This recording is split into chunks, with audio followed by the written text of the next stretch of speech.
Praise the lord. Pune धर्मप्रांत CNIचे bishop या नात्याने आपणा सर्वांना आजच्या या महत्त्वाच्या दिवसाच्या हार्दिक शुभेच्छा. आज आपण सर्व जगभर झावळ्यांचा रविवार साजरा करत आहोत. पाम संडे म्हणजे प्रभू येशू ख्रिस्ताने दावीद नगरी यरूशलेम जी राजकीयदृष्ट्या व आध्यात्मिकदृष्ट्या अतिशय महत्त्वाची नगरी आहे आणि त्यामध्ये एका विशिष्ट उद्देशाने प्रवेश केलेला आहे. प्रभू येशू ख्रिस्ताचं यरूशलेमेमध्ये जयशवाने प्रवेश करणं आपण सर्वजण साजरं करत आहोत.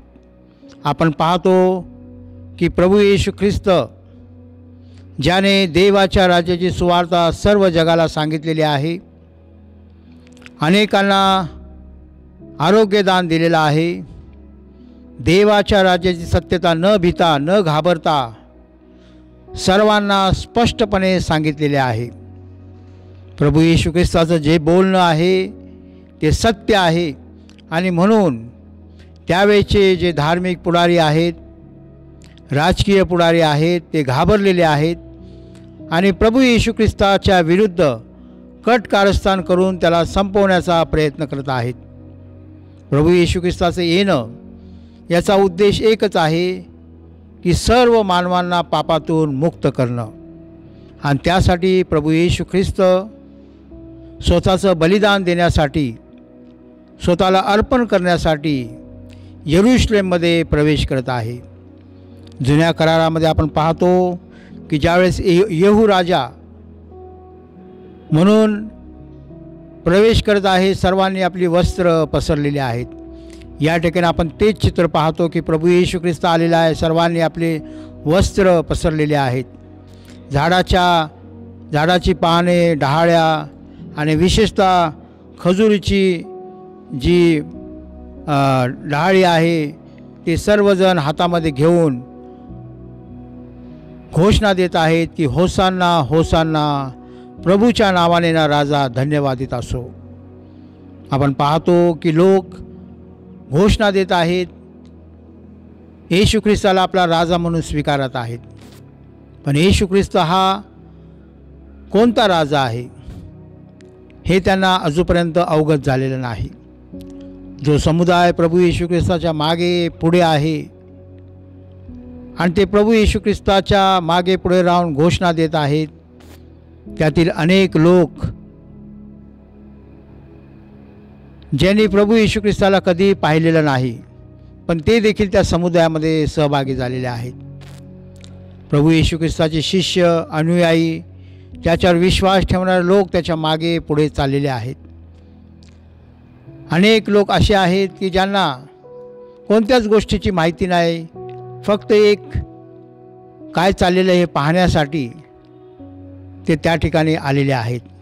पण असा देखील ग्रुप त्या ठिकाणी आहे, समुदाय, की जे प्रभू येशू ख्रिस्तावर लक्ष ठेवून आहेत आणि तो कुठे चुकतो, त्याला कुठे पकडता येईल आणि कशी त्याला शिक्षा देता येईल, त्याच्या विरुद्ध कट कारस्थानारे लोक देखील त्याच्या मागे पुढे चाललेले आहेत. म्हणजे जो समुदाय प्रभू येशू ख्रिस्ताबरोबर यरूशलेममध्ये प्रवेश करत आहे, त्या समुदायाला अनेकांना प्रभू येशू ख्रिस्त कोण आहे हे माहीत नाही.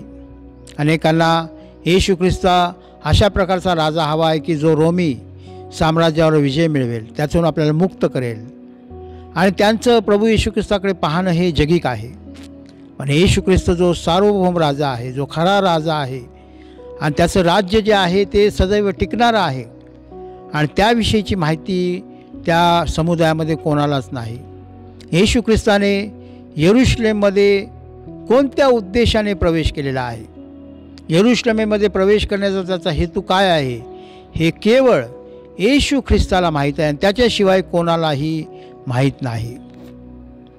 येशू ख्रिस्त सर्व मानवांचं तारणहरण करणारा, तारणारा म्हणून यरूशलेममध्ये प्रवेश करत आहे.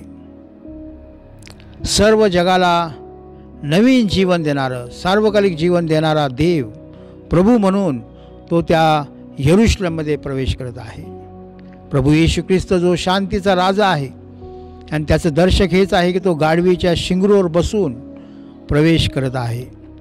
प्रभू येशू ख्रिस्त जो नम्र आहे, लीन आहे आणि त्याने आपल्या जीवनातून देवाची सेवा करणं म्हणजे काय हे शिकवलेलं आहे.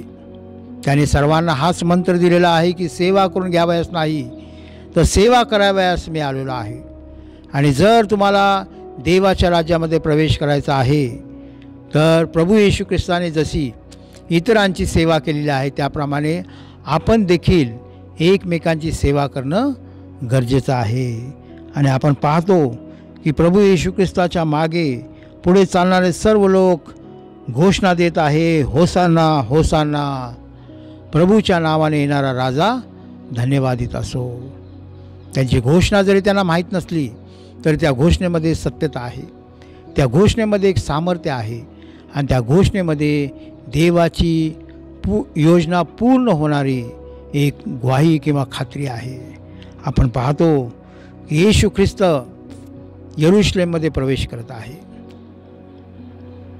आज आपण आपल्या मंडळांकडे पाहतो, आपण देखील या फेरीमध्ये सहभागी होतो. आपल्या हातामध्ये झावळीचे पात, झावळ्याने बनवलेला क्रूस हातामध्ये घेतो आणि आपण देखील घोषणा देतो, होसांना होसांना, प्रभूच्या नावाने ना राजा धन्यवादित असो. पण आपल्यामधील किती जणांना प्रभू येशू ख्रिस्त जो यरूशलेममध्ये प्रवेश केलेला आहे त्याचा उद्देश किंवा प्रभू येशू ख्रिस्ताच्या मागे जाणं याचा अर्थ काय आहे हे आपल्याला कळालेलं आहे.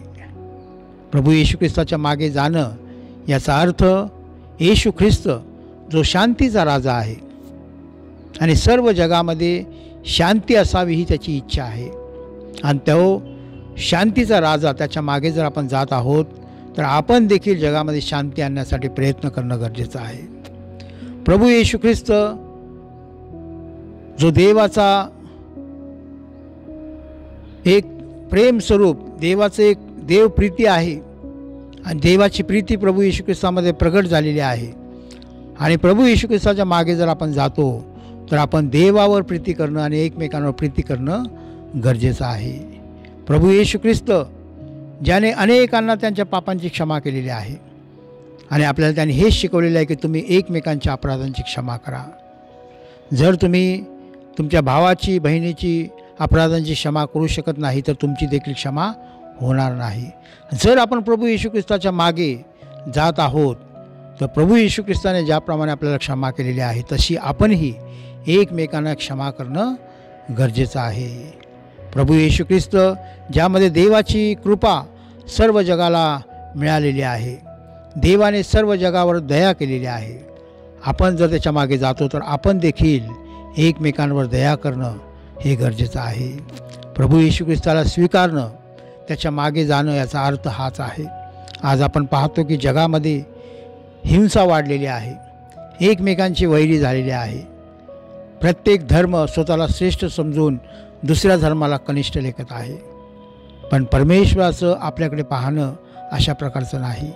येशू ख्रिस्ताने ते वधस्तंभावर वाहिलेलं रक्त हे सर्वांसाठी सारखंच आहे. प्रभू येशू ख्रिस्त कोणत्याच प्रकारचा भेदभाव करत नाही. जो कोणी त्याच्याजवळ विश्वास ठेवून येतो, जो कोणी त्याच्याजवळ नम्रतेने, लीनतेने आपले पापे कबूल करतो, पश्चाताप करतो, त्यांना प्रभू येशू ख्रिस्त क्षमा करतो. प्रभू येशू ख्रिस्ताने आपल्याला शिकवलेलं आहे की देवाजवळ कोणत्याही प्रकारचा भेदभाव नाही. जर आपण प्रभू येशू ख्रिस्त हा राजा आहे म्हणून स्वीकारतो आणि आपण जर त्याची प्रजा आहोत तर राजाने जी आज्ञा दिलेली आहे, राजाने जे आपल्याला शिकवलेलं आहे ते आपण आपल्या जीवनातून करणं गरजेचं आहे. आपण पाहतो की सर्व जग त्याच्या मागे चाललेलं आहे आणि एकच आरोळ देत आहेत, होसांना होसांना, प्रभूच्या नावाने राजा धन्यवादित असो. आपण सर्वजण एक सुराने, एक आत्म्याने आपण सर्वजण हेच म्हणूया की प्रभू येशू ख्रिस्त जो सार्वभौम राजा आहे तो सदैव धन्यवादित असो. आमेन.